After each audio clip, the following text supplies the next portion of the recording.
கர்த்தருடைய பரிசுத்த நாமத்திற்கு மகிமை உண்டாகட்டும். இந்த மாலை வேளையிலும் தேவனுடைய பிள்ளைகளாய் நாம் சேர்ந்து மகத்துவம் உள்ள தேவனை ஆராதிக்க அவருடைய பிரசன்னத்தினாலே நாம் தொடப்பட சந்திக்கப்பட தேவன் பாராட்டின கிருபைக்காக நன்றி சொல்லுகிறேன். இந்த மாலை வேளையிலும் கர்த்தர் நம்மோடு கூட பேசுவாராக. வாசிக்கலாம் 2 கொரிந்தியரின் புஸ்தகம் 1வது அதிகாரம் 20வது வசனம். 2 கொரிந்தியர் 1வது அதிகாரம் 20வது வசனம். எங்களால் தேவனுக்கு மகிமை உண்டாகும்படி தேவனுடைய வாக்குத்தத்தங்கள் எல்லாம் இயேசு கிறிஸ்துவுக்குள் ஆம் என்றும் அவருக்குள் ஆமென் என்றும் இருக்கிறதே. இந்த வசனத்தை கடந்த ஏப்ரல் மாதத்திலே ஆண்டவர் நமக்கு தந்தார். அதை குறித்த அநேக காரியங்களை நாம் தியானித்தோம். ஆனால் இந்த நாளிலும் கர்த்தர் அந்த வசனத்தை கொண்டு நம்மோடு கூட ஆண்டவர் பேச விரும்புகிறார். ஆண்டவர் வாக்குத்தத்தங்களை நமக்கு கொடுக்கிறார். ஆம் என்றும் ஆமென் என்றும் அவரே சொல்லுகிறார். அடுத்தது பார்த்தோம், நம்மை ஆம் என்று சொல்ல வைக்கிறார், அவர் ஆமென் என்று சொல்லி முடிக்கிறார். வாக்குத்தத்தங்கள் எல்லாம் கண்டிப்பா நிறைவேறும். அது கர்த்தருக்கு மகிமையை கொண்டு வரும். ஆனா வேதாகமத்தில் 3 முக்கியமான வாக்குத்தத்தங்கள் உண்டு. அது தேவனுக்கு என்ன செய்யும்னா அதிக கன மகிமையை கொண்டு வரும். வேதாகமத்தில் எத்தனை பேர் நாம் அந்த வாக்குத்தத்தத்தை அண்டர்லைன் பண்ணி இருக்கிறோம் என்பதை நாம் சிந்தித்து அந்த வாக்குத்தத்தங்களை நாம் அண்டர்லைன் பண்ணி நாம் அதை செய்வோமானால் தேவன் அந்த வாக்குத்தத்தத்தை நம்முடைய வாழ்க்கையில நிறைவேற்றும் போது தேவனுக்கு அதிக மகிமையை அது கொண்டு வரும். காலையில அந்த முதல் காரியத்தை குறித்து நான் காலை ஆராதனையில பேசினேன். ஏசாயா 44 அதிகாரம் 23 வசனத்தில் வாசிக்கும் பொழுது ஆண்டவர் அங்கே சொல்லுகிற காரியம், முதலாவது ஆண்டவர் செய்கிற காரியம் என்னை சரிபடுத்துவதற்காக, இப்படி சொன்னா சுத்திகரிக்கப்படுவதற்கான வாக்குத்தத்தத்தை ஆண்டவர் கொடுக்கிறார். அல்லேலூயா. எத்தனை பேர் அதை நம்ம அண்டர்லைன் பண்ணியிருக்கோம்? ஏசாயா 44:24, ஏசாயா 44:23, ஏசாயா 1 அதிகாரம் 25-27 இந்த வசனங்களில் எல்லாம் ஆண்டவர் நம்ம எப்படி வாக்குத்தத்தம் அண்டர்லைன் பண்ணியிருப்போம்னா, 100 மடங்கு தருவீர், என்னை தலையாக்குவீர், 7 வழியாய் எனக்கு விரோதமாய் வருகிறவர்கள் 7 வழியாய் ஓடி போவார்கள். இப்படிப்பட்ட வாக்குத்தத்தங்களை நம்ம அண்டர்லைன் பண்ணி வச்சிருப்போம். ஆனா ஆண்டவர் என்ன தெரியுமா சொல்லுறாப்பா, நான் ஆசீர்வதிக்கிற வாக்குத்தத்தங்கள் இல்லப்பா, உன்னை பரிசுத்தமாக்குற வாக்குத்தத்தங்கள் தான் எனக்கு அதிக கன மகிமையை என்ன பண்ணும், அது கொண்டு வரும். முதலாவது சீர்படுத்துகிற வாக்குத்தத்தம். அந்த வாக்குத்தத்தத்திலே ஆண்டவர் 3 விதங்களிலே தம்முடைய பிள்ளைகளை ஆண்டவர் சீர்படுத்துகிறார். அதிலே முதலாவது, தேவன் நம்மை சுத்திகரிக்கிறார். தேவன் நம்மை சுத்திகரிக்கிறார். 2வது, நம்முடைய நடுவிலே ஆண்டவருக்கும் நமக்கும் பரிசுத்த ஜீவியத்திலே ஆவிக்குரிய வாழ்க்கையில முன்னேற முடியாதபடி தடையா இருக்கிறவைகளை தேவன் அகற்றுகிறார். 3வது, நம்முடைய வாழ்க்கையில தோல்வியின் அடையாளங்களாய் இருப்பவைகளை அகற்றி அந்த இடத்திலே தேவனுடைய நன்மையின் அடையாளங்களை கர்த்தர் கட்ட விரும்புகிறார். அல்லேலூயா. கர்த்தர் அப்படி செய்வாராக. 2வது காரியத்தை இந்த மாலை வேளையில தியானிப்போம். ஏசாயா 49வது அதிகாரம் 3வது வசனத்தையும் 5வது வசனத்தையும் வாசிங்க. ஏசாயா 49வது அதிகாரம் 3வது வசனமும் 5வது வசனமும். அவர் என்னை நோக்கி நீ என் தாசன் இஸ்ரவேலே, நான் உன்னில் மகிமைப்படுவேன் என்றார். யாக்கோபை தம்மிடத்தில் திருப்பும்படி நான் தாயின் கற்பத்தில் இருந்தது முதல் கர்த்தர் தமக்கு தாசனாக என்னை உருவாக்கினார். இஸ்ரவேலோ சேராதே போகிறது, ஆகிலும் கர்த்தருடைய பார்வையில் கனமடைவேன். என் தேவன் என் பலனாயிருப்பார். அல்லேலூயா. 2வது வாக்குத்தத்தம், என்னை உபயோகிப்பதற்காக, என்னை பயன்படுத்துவதற்காக ஆண்டவர் வாக்குத்தத்தத்தை கொடுக்கிறார். இந்த பகுதியில் வாசிக்கிறோம், இஸ்ரவேலே நான் உன்னில் மகிமைப்படுவேன். ஆசீர்வாதத்தை பற்றி இங்கே ஆண்டவர் பேசுகிறாரா என்று சொன்னால், இங்கே எப்படிப்பட்ட வாக்குத்தத்தம்? 49 அதிகாரம் 2வது வசனத்தை வாசிங்க. ஏசாயா 49:2. அவர் என் வாயை கூர்மையான பட்டயமாக்கி தமது கரத்தின் நிழலினால் என்னை மறைத்து என்னை துலக்கமான அம்பாக்கி என்னை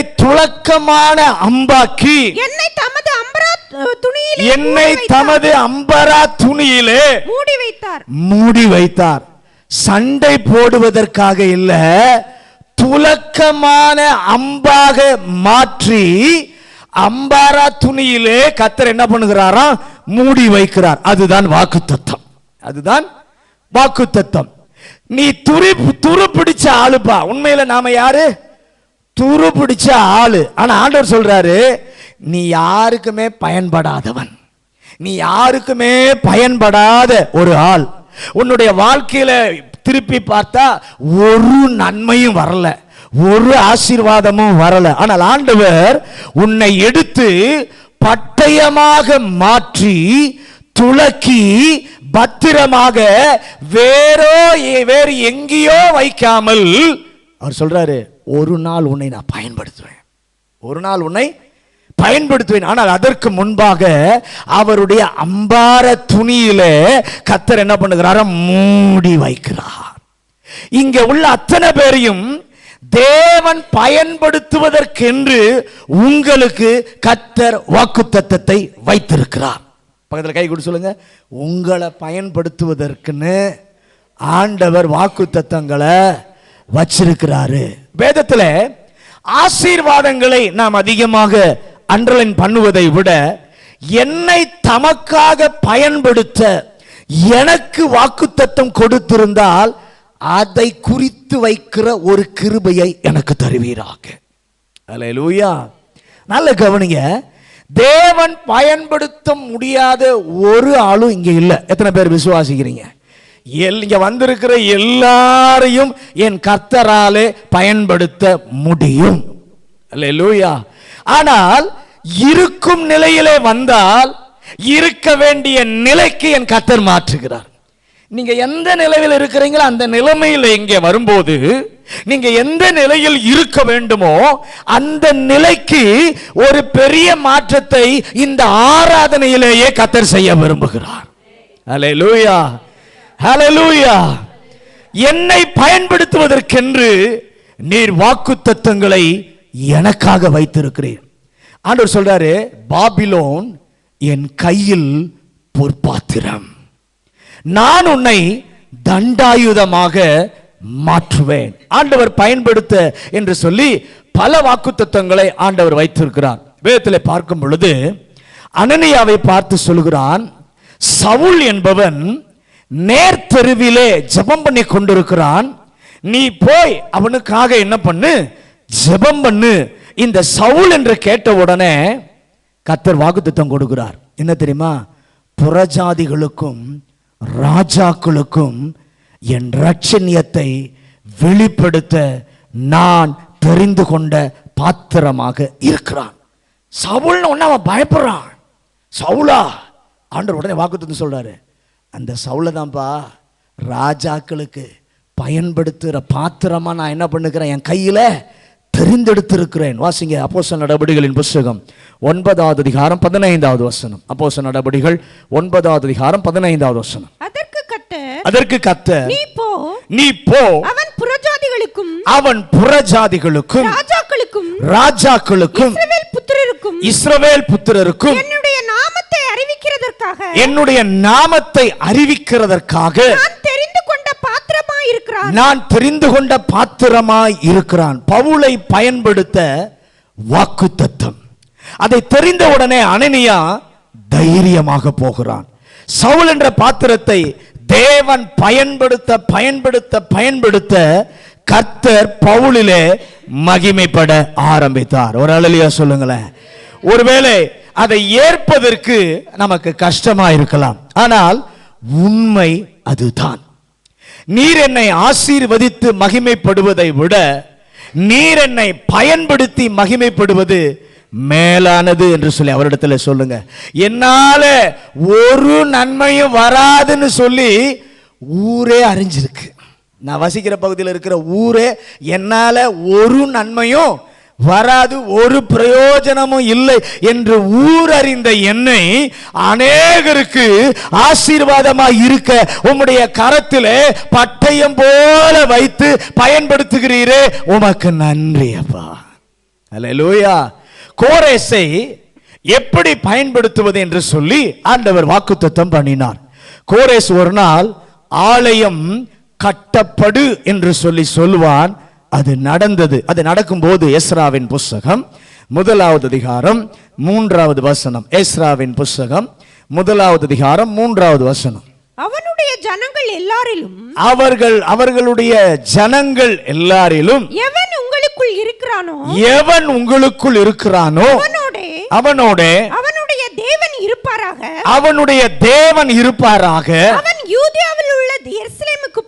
அவன் யூதேயாவில் உள்ள எருசலேமுக்கு போய் இஸ்ரவேலின் தேவனாகிய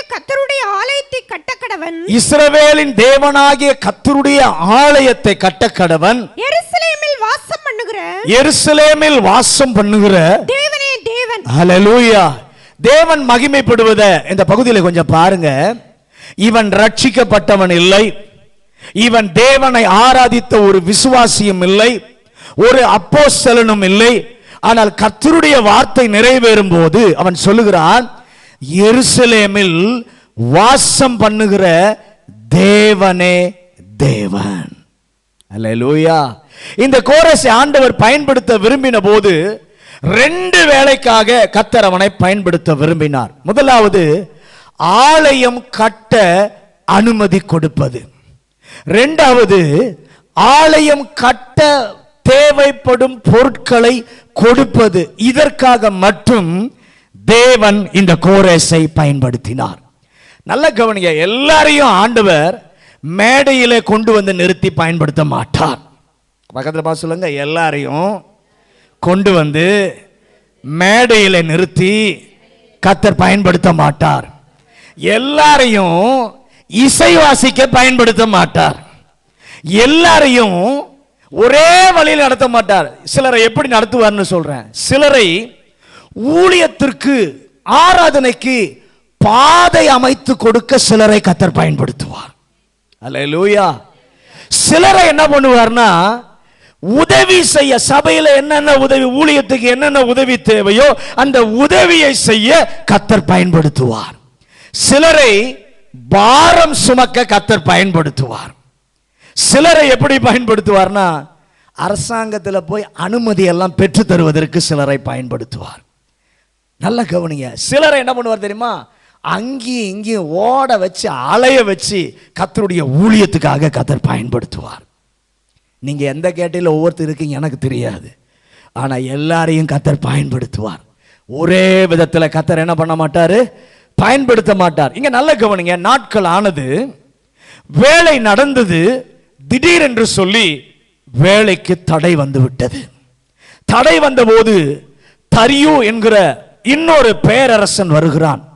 கர்த்தர் அவன் மூலமாக பேசுகிறார், செருபாபேல் மூலமாக பேசுகிறார், சகரியா மூலமாக பேசுகிறார்.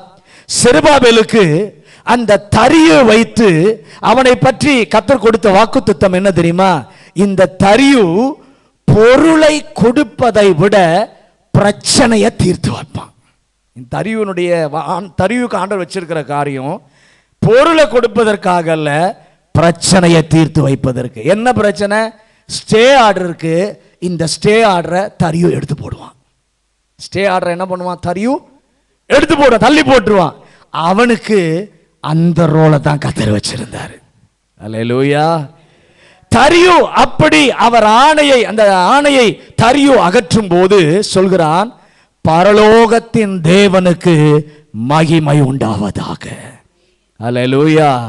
நீங்களும் நானும் பிரைஸ் பண்ணி ஆண்டவருக்கு மகிமை என்று சொல்லி சொல்வதை விட, கர்த்தரை நம்பாத, கர்த்தரை விசுவாசிக்காத ஆட்சி செய்கிற அதாவது ஆட்சி செய்கிறாங்களே அவர்கள் நடுவில் இருந்து இந்த தேவன் மேலான தேவன், இவர் ஒருவரே தேவன் என்று சொல்ல வைப்பதுதான் தேவனுக்கு அதிக மகிமையை கொண்டு வரும். அது நம்முடைய பட்டணத்தில் நடப்பதாக, நம்முடைய தேசத்தில் நடப்பதாக, நம்முடைய மாநிலங்களில் நடப்பதாக. ஆளுகை செய்கிறவர்களை வைத்து கர்த்தர் சொல்ல வைப்பாராக, இந்த தேவன் ஒருவரே தேவன் என்று சொல்லி. அல்லேலூயா. பயன்படுத்துவதற்கென்றே ஆண்டவர் வாக்குத்தத்தங்களை வைத்திருக்கிறார். என் கண்கள் அந்த வாக்குத்தத்தத்தை பார்க்க உதவி செய்வீராக. காலையில் சொன்னேன், சுத்திகரிக்கிற பரிசுத்தப்படுத்துகிற வாக்குத்தத்தங்களை தேடி கண்டுபிடிச்சு அதை நம்முடைய வாழ்க்கையில அபியாசப்படுத்தும் போது தேவன் அதில் அதிக மகிமை வரும். இப்ப ரெண்டாவது ஆண்டவர் சொல்றாரு, உன்னை பயன்படுத்துவதற்கென்று நான் நிறைய வாக்குத்தத்தங்களை வச்சிருக்கிறேன், அதை நீ தேடிப்பார். அதை தேடி கண்டுபிடித்து அது நம்முடைய வாழ்க்கையில் ஆண்டவர் நாம் அவருக்காக பயன்பட கர்த்தர் உதவி செய்வாராக. அங்க சொல்றாரு, உன் வாயை பட்டயம் போல கூர்மையாக்குவேன். பட்டயமாக்கினார். இந்த பட்டயத்தை வைத்து அழிப்பதற்காக என் ஆண்டவர் செய்யவில்லை. வாசிங்க ஏசாயாவின் புஸ்தகம் 49வது அதிகாரம் 6 to 11 வசனங்களை கொஞ்சம் வேகமா வாசிங்க. ஏசாயா, யாக்கோபின் கோத்திரங்களை எழுப்பவும் இஸ்ரவேலில் காக்கப்பட்டவர்களை திருப்பவும் நீர் எனக்கு தாசனாய் இருப்பது அற்ப காரியமாயிருக்கிறது. நீர் பூமியின் கடைசி பரியந்தமும் என்னுடைய ரட்சிப்பாய் இருக்கும்படி உம்மை ஜாதிகளுக்கு ஒளியாகவும் வைப்பேன் என்கிறார் இஸ்ரவேலின் மீட்பரும் அதன் பரிசுத்தருமாகிய கர்த்தர். மனுஷரால் அசட்டை பண்ணப்பட்டவரும் ஜாதியாரால் அருவருக்கப்பட்டவரும் அதிகாரிகளுக்கு ஊழியக்காரனுமாய் இருக்கிறவரை நோக்கி உண்மையுள்ள கர்த்தர் நிமித்தமும் உம்மை தெரிந்து கொண்ட இஸ்ரவேலின் பரிசுத்தர் நிமித்தமும் ராஜாக்கள் கண்டு எழுந்திருந்து பிரபுக்கள் பணிந்து கொள்வார்கள் என்று சொல்லுகிறார். பின்னும் கர்த்தர் அனுக்கிரக காலத்திலே நான் உமக்கு செவி கொடுத்து இரட்சணிய நாளிலே உமக்கு உதவி செய்தேன். நீர் பூமியை சீர்படுத்தி பாழாய் கிடக்கிற இடங்களை சுத்திகரிக்க பண்ணவும் கட்டுண்டவர்களை நோக்கி புறப்பட்டு போங்கள் என்றும் இருளில் இருக்கிறவர்களை நோக்கி வெளிப்படுங்கள் என்று சொல்லவும் நான் உம்மை காப்பாற்றி உம்மை ஜனங்களுக்கு உடன்படிக்கையாக ஏற்படுத்துவேன். அவர்கள் வழியோரங்களிலே மேய்வார்கள், சகல மேடுகளிலும் அவர்களுக்கு மேய்ச்சல் உண்டாயிருக்கும். அவர்கள் பசியாய் இருப்பதும் இல்லை, தாகமாய் இருப்பதும் இல்லை, உஷ்ணமாகிலும் வெயிலாகிலும் அவர்கள் மேல் படுவதும் இல்லை. அவர்களுக்கு இறங்குகிறவர் அவர்களை நடத்தி அவர்களை நீரூற்றுகளிடத்திற்கு கொண்டு போய் விடுவார். என் மலைகள் எல்லாம் வழிகள் ஆக்குவேன், என் பாதைகள் உயர்த்தப்படும். இங்க சொல்லப்பட்ட ஒவ்வொரு வார்த்தையும் ஒவ்வொரு கர்த்தருடைய பிள்ளைக்கும் உரியது. ஆனால் அதே நேரத்தில் இயேசு கிறிஸ்துவை பற்றி சொல்லிய தீர்க்க தரிசன வசனமும் அதுதான். ஒவ்வொரு விசுவாசியின் வாழ்விலும் செய்ய விரும்புகிற காரியம் அவர்களை பயன்படுத்த கர்த்தர் சொல்லுகிறார். உன்னை பட்டயமாக நான் ஆக்கி இருந்தாலும் வெட்டவோ அழிக்கவோ இல்லை. இந்த பூமியிலே பலரை ஆசீர்வதிப்பதற்கு உன்னை நான் உபயோகிக்க விரும்புகிறேன். அல்லேலூயா. எங்களை ஆசீர்வதிப்பதற்குரியதை செய்வீர், அதற்கு முன்பு எங்களை உபயோகிப்பதற்கு நீர் வைத்திருக்கிற வாக்குத்தத்தங்களை நாங்கள் அறிந்து அதற்கு அதிக போக்கஸ் பண்ணி ஜெபம் பண்ண ஒரு கிருபை தருவீராக. கர்த்தர் சொல்கிறார், அப்பா உன்னை உபயோகப்படுத்த திட்டங்களை உனக்கு நான் சொல்றேன். ஏசாயா 49:4 வாசிங்க. அதற்கு நான் விருதாவாய் உழைக்கிறேன், வீணும் வியர்த்தமுமாய் என் பலனை செலவழிக்கிறேன். ஆகிலும் என் நியாயம் கர்த்தரிடத்திலும் என் பலன் என் தேவனிடத்தில் இருக்கிறது என்று சொன்னேன். நல்ல கவனிங்க, இவ்வளவு நாள் நாம அப்படிதான் நல்ல நேரத்தில் சொன்னோம். இவ்வளவு நாள் இத்தனை வருஷம் நானும் ஜெபம் பண்ணி பார்க்கிறேன், அத்தனையும் வேஸ்ட். நான் ஜெபம் பண்ணி பார்த்து அத்தனையும் வேஸ்ட். வெளியே நாவல சொல்லனாலும் உள்ள மனசு சொல்லுது, இவ்வளவு நாள் நீ ஜெபம் பண்ண ஜெபமெல்லாம் வேஸ்ட், பிரயோஜனம் இல்லை. இவ்வளவு நாளா இதையும் அதையும் எதோ நான் உனக்கு செய்து பார்க்கிறேன், எல்லாம் வீண். அப்படி ஒரு சத்தம் கேட்குது மனசுல. அப்படி ஒரு சத்தம் என்ன பண்ணுது? மனதில் கேட்குது. இன்னொரு சத்தமும் மனதில் கேட்குது.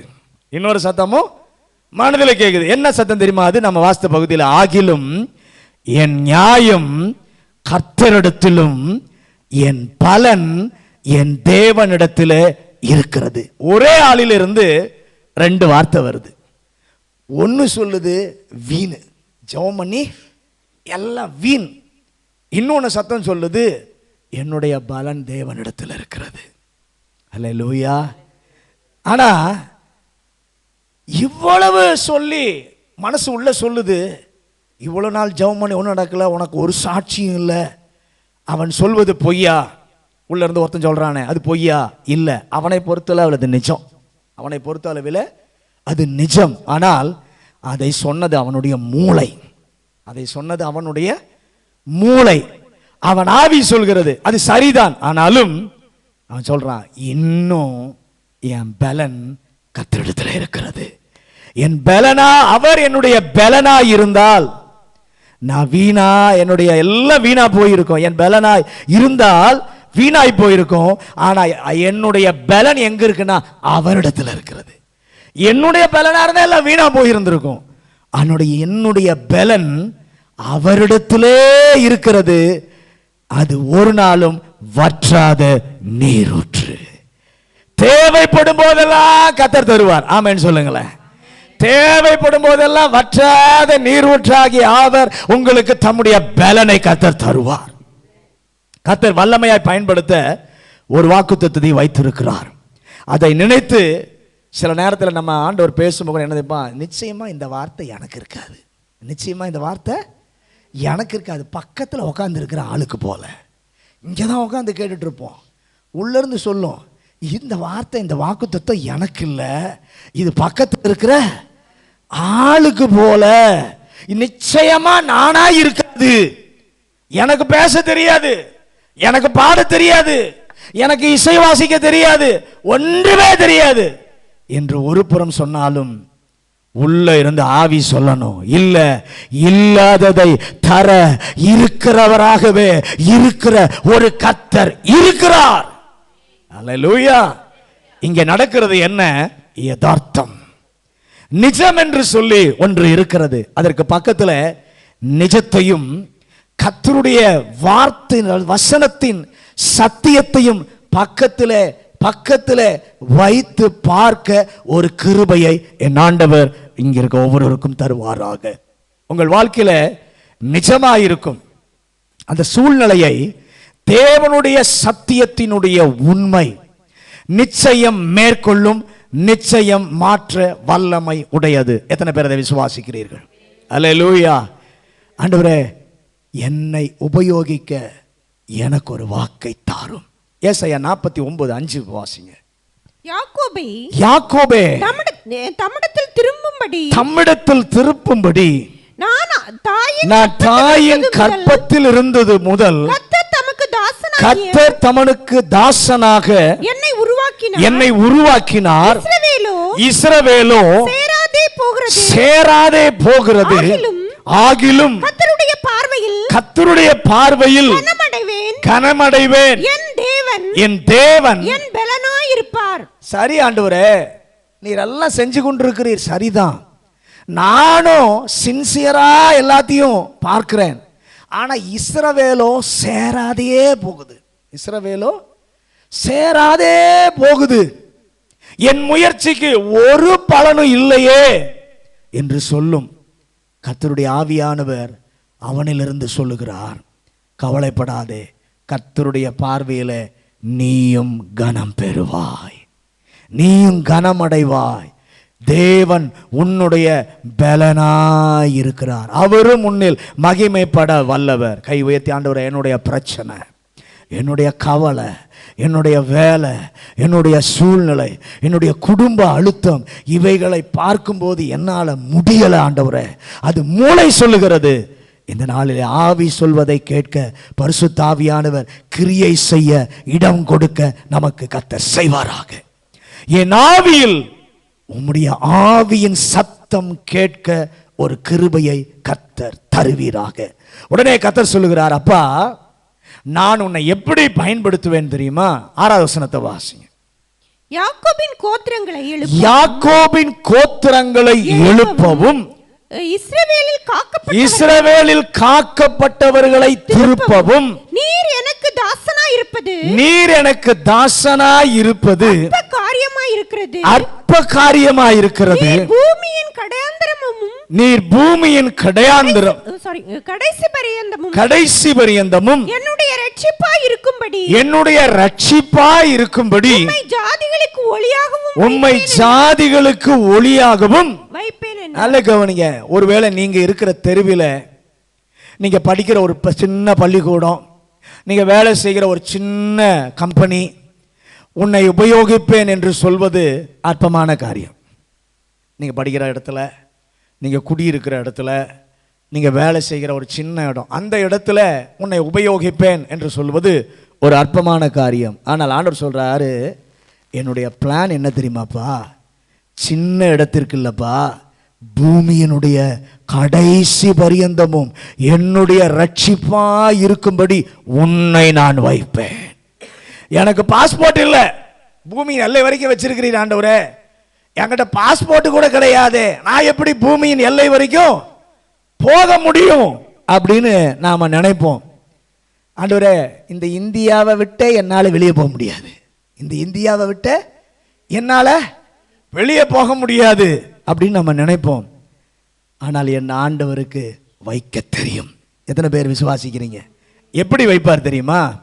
உங்களை கொண்டு போக வேண்டும் என்ற அவசியமே கிடையாது.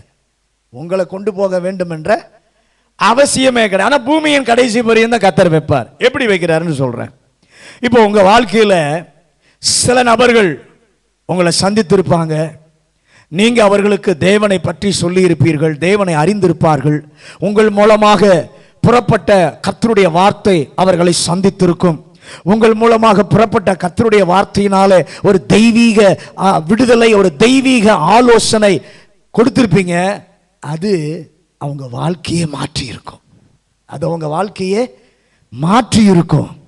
ஒருவேளை அந்த ஆள் ஆண்டவர் பட்டயமாக வைத்திருக்கிறேன்னு சொன்னவர் ஒரு நாள் சும்மா சொல்ல மாட்டார். நான் உன்னை பட்டயமாக வச்சிருக்கேன், அம்பரா துணியில் மூடி வச்சிருக்கிறேன், பயன்படுத்த நிச்சயமாக பயன்படுத்துவார்.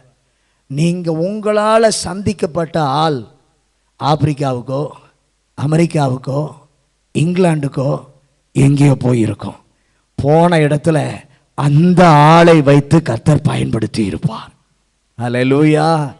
அந்த நபரை பயன்படுத்தி அற்புதத்தை செய்ய என் ஆண்டவர் வல்லமை உள்ளவர்.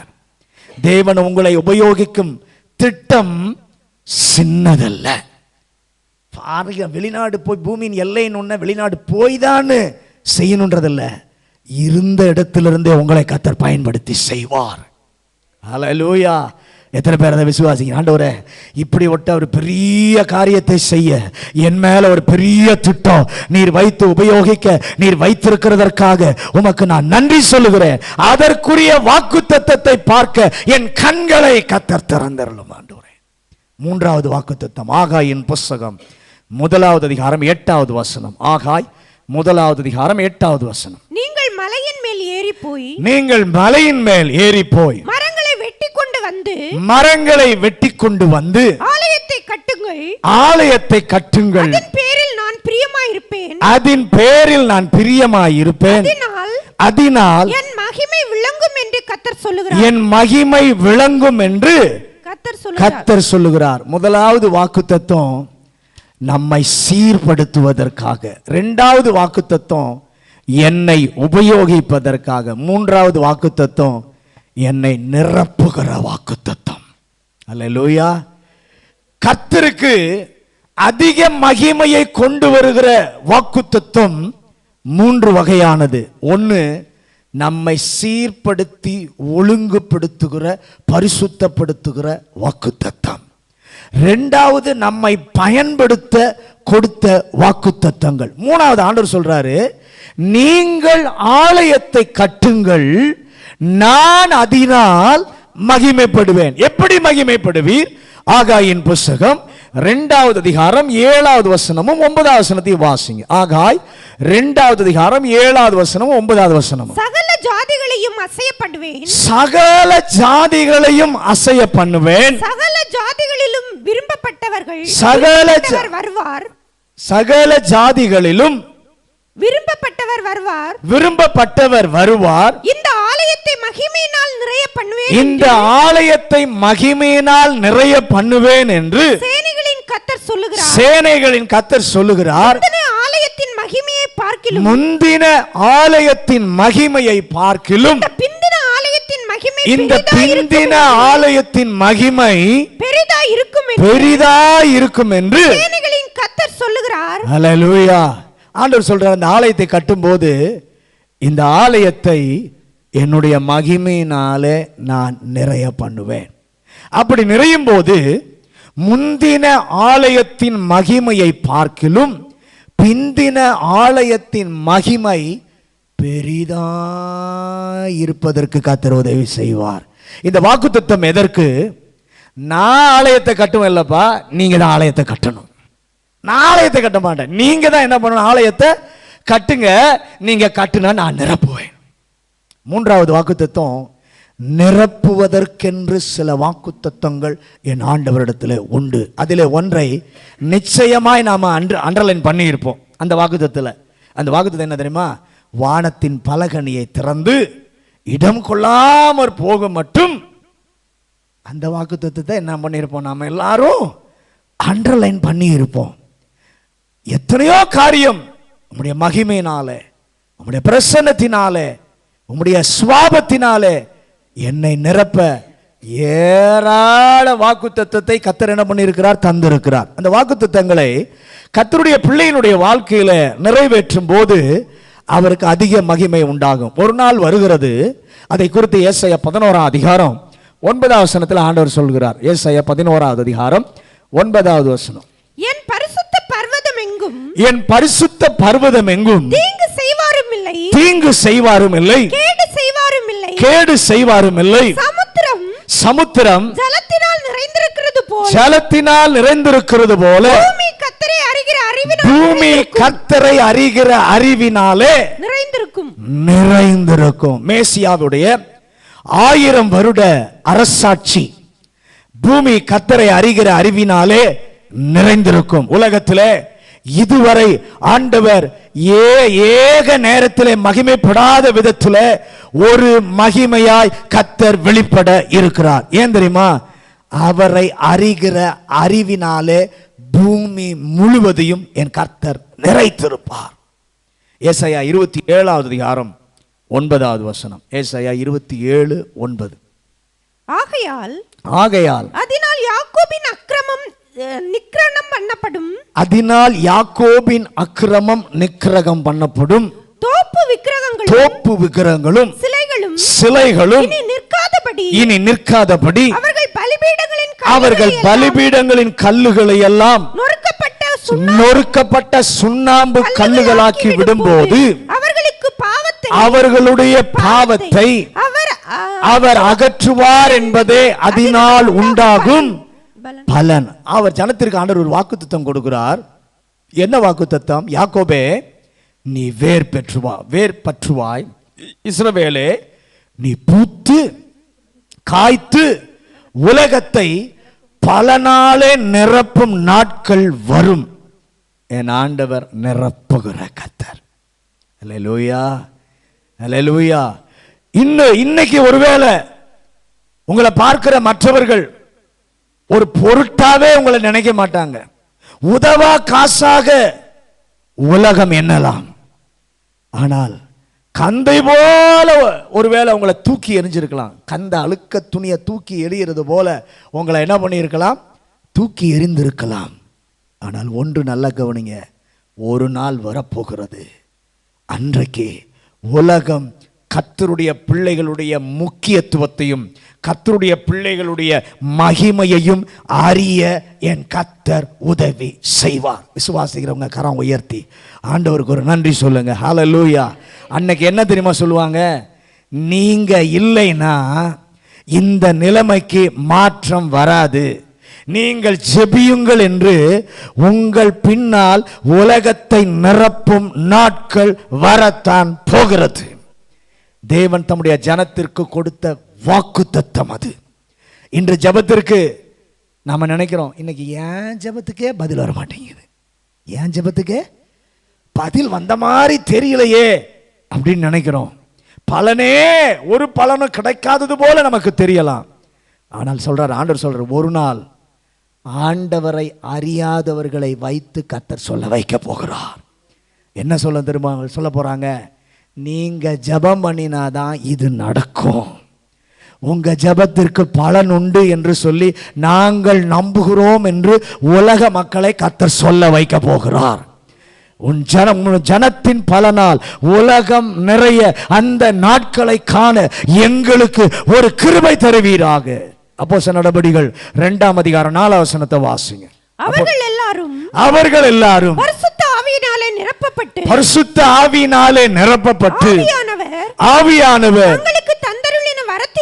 தங்களுக்கு தந்தருளின வரத்தின்படியே வெவ்வேறு பாஷைகளிலே பேசத் கடைசி நாட்களிலே இது நடக்கும் என்று சொன்னதை அவர்கள் எல்லாரையும் பரிசுத்த ஆவியினாலே கர்த்தர் நிறைய பண்ணி நடத்தி காட்டினார்.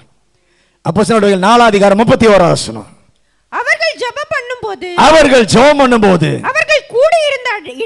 அவர்கள் கூடியிருந்த இடம் அசைந்தது. அவர்கள் எல்லாரும் பரிசுத்த ஆவியினால் நிரப்பப்பட்டு தேவ வசனத்தை தைரியமாய் சொன்னார்கள். பிரச்சனை, சிறைச்சாலை, எதிர்ப்புகள் வந்தது. அவர்களை கர்த்தர் தம்முடைய ஆவியினால நிரம்ப பண்ணினார். 2ஆம் அதிகாரம் 4ஆம் அதிகாரத்தில் தேவனுடைய நாமம் மிக அதிகமாய் உயர்த்தப்பட்டு மகிமைப்பட கர்த்தர் செய்தார். எல்லாரும் கரம் உயர்த்தி, ஆண்டவரே எங்களை நிரப்புவதற்கென்று சொன்ன வாக்குத்தத்தம் ஞானத்தின் ஆவியினாலே நிரப்புகிற கர்த்தர், தேவ சித்தத்தை அறிய செய்கிற கர்த்தர், நீதியின் கனிகளினாலே நிறைந்திருக்க செய்கிற கர்த்தர், நிரப்புவதற்கென்று நீ சொன்ன வாக்குத்தத்தங்கள் எல்லாம் எங்களுடைய வாழ்க்கையிலே நிறைவேற கிருபை செய்வீராக. இந்த மூன்றும் என்னை சரிபடுத்த, என்னை உபயோகிப்பதற்கு, என்னை நிரப்புவதற்கு நீர் வைத்திருக்கிற இந்த 3 வாக்குத்தத்தங்களை நான் இந்த நாட்களிலே பார்க்க எனக்கு ஒரு கிருபை தாரும். இந்த 3க்காக நீங்க ஜெபம் பண்ணி பாருங்கள். மீதமுள்ள அத்தனை வாக்குத்தத்தங்களையும் நீங்க ஜெபிக்காம, நீங்க கேட்காமலே, நீங்க தாருன்னு சொல்லாமலே கர்த்தர் நிச்சயமாய் நிறைவேற்றுவார். அல்லேலூயா. நான் எதிர்பார்க்கும் முன்னுரிமையை அவர்கள் புரிந்து கொண்டார்கள். என்னோடு கூட அவர்கள் இசைந்திருப்பதினாலே அவர்கள் கேட்காமலே நான் செய்ய கடமைப்பட்டிருக்கிறேன் என்று சொல்லி என் கர்த்தர் நிச்சயமாய் நீங்க கேளாததை செய்வார். இந்த 3ஐயும் கர்த்தர் நம்முடைய வாழ்க்கையில செய்யணும்னா நாம என்ன செய்யணும்? 2 காரியம் வேகமா சொல்லிடுறேன். ஏசாயா 44ஆவது அதிகாரம் 2ஆவது வசனம். ஏசாயா 44:2. உன்னை உண்டாக்கினவரும் தாயின் கற்பத்தில் உன்னை உருவாக்கினவரும் உனக்கு துணை செய்கிறவருமாகிய கர்த்தர் சொல்லுகிறதாவது, என் தாசனாகிய யாக்கோபே யெஷூரனே, நான் தெரிந்து கொண்ட யெஷூரனே, பயப்படாதே. பயப்படாதே. ஹalleluya, ஹalleluya. இஸ்ரவேலை பார்த்து சொல்லுகிறார், நான் உன்னிலே மகிமைப்பட கொடுத்த இந்த காரியம், கொடுத்த இந்த வாக்குத்தத்தம் நிறைவேற வேண்டுமானால் என்னிடத்திலே திரும்பு. ஹalleluya. நாம் என்ன செய்கிறோம்? திரும்பு என்று சொன்னால் ஆண்டவரிடம் வர சொல்லி இருக்கிறார். தேவன் என்ன சொல்லுகிறார்? 44:8 வாசிங்க. நீங்கள் கலங்காமலும் பயப்படாமலும் நீங்கள் கலங்காமலும் பயப்படாமலும் இருங்கள். அக்காலம் முதற்கொண்டு நான் அதை உனக்கு விளங்க பண்ணினதும் முன்னறிவித்ததும் இல்லையோ, இதற்கு நீங்களே என் சாட்சிகள். என்னை தவிர தேவன் உண்டோ? வேறொரு கன்மலையும் இல்லையே. நீங்கள் யார் என்று தெரியுமா? நான் உங்களை தெரிந்து கொண்ட போது, நான் உங்களை விடுதலை ஆக்கின போது நீங்கள் யார் தெரியுமா? நான் ஒருவர் தான் ஜீவனுள்ள தேவன் என்பதற்கு நீங்க தாயா சாட்சி. அல்லேலூயா. அதற்குத்தான் இவர்களை கர்த்தர் வைத்தார். ஆனால் அதை இவர்கள் மறந்து அதை நினைக்காமல் வாழ ஆரம்பித்தார்கள். அல்லேலூயா. எந்த அளவு வாழ்ந்தாங்க? 9ஆம் வசனத்தை வாசிங்க. 44:19 வாசிங்க. அதில் பாதியை அடுப்பில் எரித்தேன். அதன் தணலின் மேல்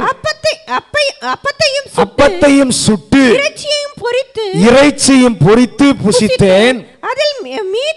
அதில் மீதியான துண்டை நான் அருவருப்பான விக்கிரகமாக்கலாமா, ஒரு மரக்கட்டையை வணங்கலாமா என்று சொல்ல தன் மனதில் அவனுக்கு தோன்றவில்லை.